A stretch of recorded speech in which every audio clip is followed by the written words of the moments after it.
gana abama wano nga katalizi awasize ekyebe.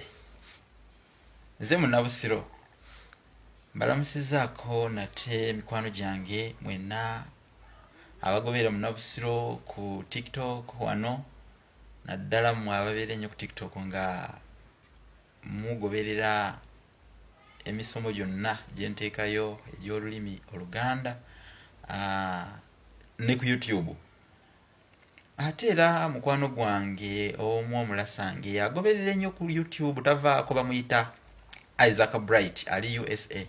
Isaac Bright nkwagala nnyo kubanga ogoberera nnyo ku YouTube okwo era oteekayo nnyo comment zo zisubwa buli kadde nziraba.